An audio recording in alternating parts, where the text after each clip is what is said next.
And one of the most noble faculties Allah has provided is that of the aql. Allah subhanahu wa ta'ala has honored mankind with this amazing faculty, the intellect, the aql. And of the most superior benefits attained when using the intellect to its peak is the recognition of Allah subhanahu wa ta'ala through the study of His beautiful names and attributes, His asma and sifat, and in appreciating His greatness, His azmat, and His ability, His qudrat, and in experiencing His blessings, His rahmah, and His favors, His ni'mats.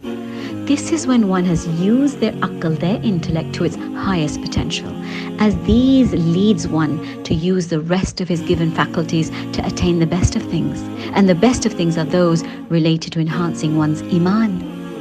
But Allah subhanahu wa ta'ala did not just leave us to our five senses, but gave us our aql, our intellect, to go with it. And to enhance all of these, He sent guidance as revelation through the prophets and gave us direction.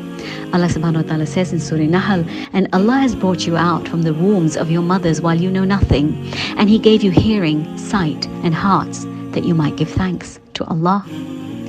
Allah subhanahu wa ta'ala's knowledge and mercy and wisdom is evident in His creation of the ability and intention in the human being.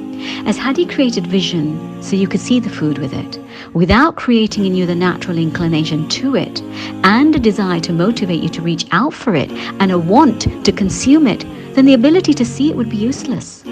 So express the gratitude of this blessing of want. As many sick people see food that is even of benefit, yet they lack the desire to have it, or sometimes in old age the elderly forget how to eat.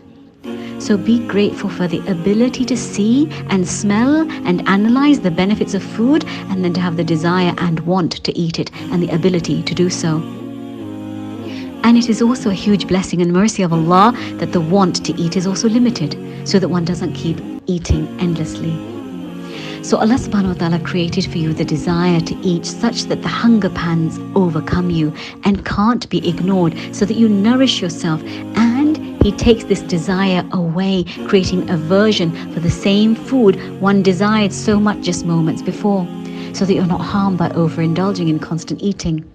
Similarly, He created the desire for intercourse by His wisdom and His planning of continuing the creation. And a scholar once reflected that Allah subhanahu wa ta'ala created every creature with its provision and lifespan as partners. And His provisions, His rizq, will continue to reach him till he is alive.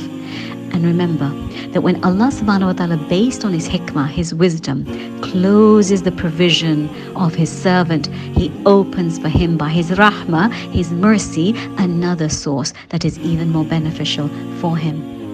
Have a look at the fetus settled in the womb of the mother.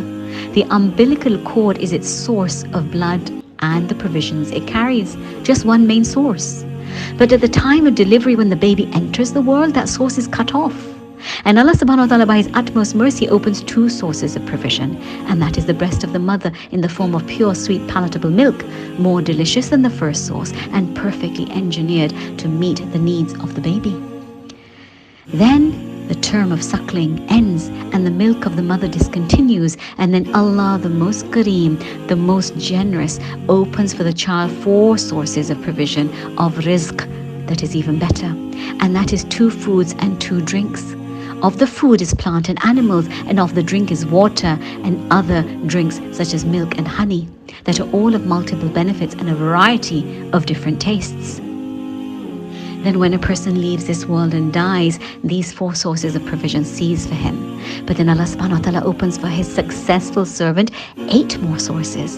And those are the 8 doors of Jannah, of paradise, where if he worked well in this dunya, he can enter from where he wishes and enjoy the blessings within them that no eye can imagine, nor have they seen before, and no ear has heard before, and no heart or mind could have ever imagined.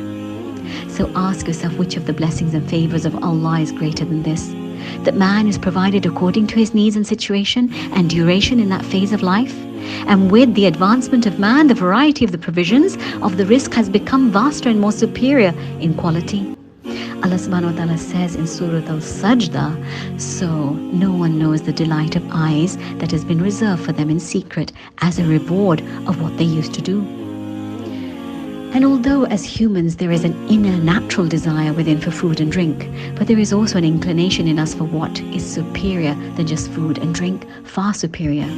And so where Allah subhanahu wa ta'ala prevents his believing servant from something in this world, he gives him what is far superior and more beneficial for him in the next world, in the akhirah. A lesser share for him in the dunya based on Allah subhanahu wa ta'ala's wisdom, his hikmah, for the achievement of a better and larger share in the akhirah, in the next world. But man is ignorant at times of Allah's generosity, his karam and his wisdom, his hikmah and his kindness. And due to this ignorance, he's unable to comprehend why Allah has prevented him from certain things, as he does not understand what Allah has kept in store for him in the akhirah, in the next world.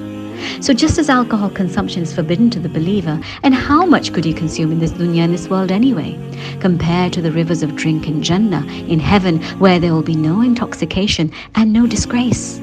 So are those that freely indulge in the haram and the prohibited, are they free? And those that abide by the Sharia, and are they shackled and suppressed? No. Those with a vision will ask themselves, how long does this freedom in this world last? Who is limiting themselves then?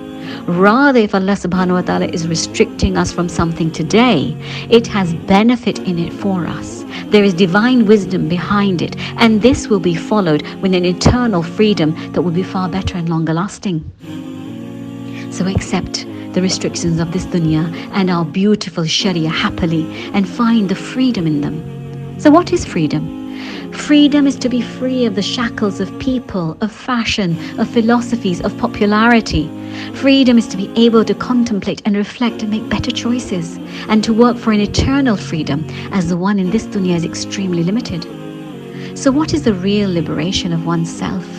Who are progressive people? Who is free in its true sense?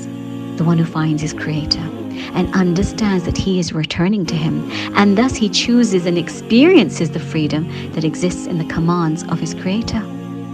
And remember, when we see someone going through hardships, can we say that because that's not happening to us and we are at ease, and hence we must be more beloved to Allah? No. In fact, when Allah subhanahu wa ta'ala loves someone, he puts him in tests and hardships, and at times a servant of Allah is prevented from attaining something, and even that is a blessing, and it is associated with an excellent award, and at times that reward becomes manifest after a long time.